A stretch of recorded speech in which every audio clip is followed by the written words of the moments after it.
In my experience, the biggest concern of most families planning their estate is keeping their loved ones out of the court system after someone passes away.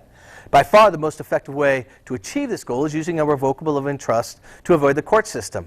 But did you know that the court system is very much in our lives even when we are still living? When a grantor becomes mentally incapacitated, bad choices and the susceptibility to the influence of others put the assets of the estate at tremendous risk. The only protection we have is guardianship, which means entering the court system. But did you know that a properly drafted trust can keep you out of the court system? And here's how. Legally, a trust is a contract between a grantor and a trustee that sets forth in great detail how the assets are to be managed by the trustee for the benefit of the trust beneficiaries.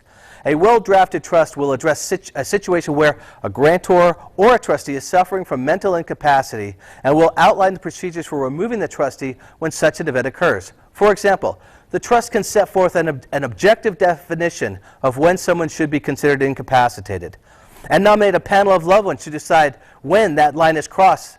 You see, if all of the assets are in the trust and the trust is properly designed to protect the assets from a mentally incapacitated grantor or trustee, pursuing a guardianship to protect the assets is simply not necessary. This planning is extraordinarily effective.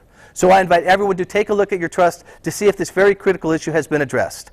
Of course, if you have any questions, please feel free to contact my office. This is Jamie Kalicki of Kalicki Collier, where our attorneys collaborate and innovate to help you succeed.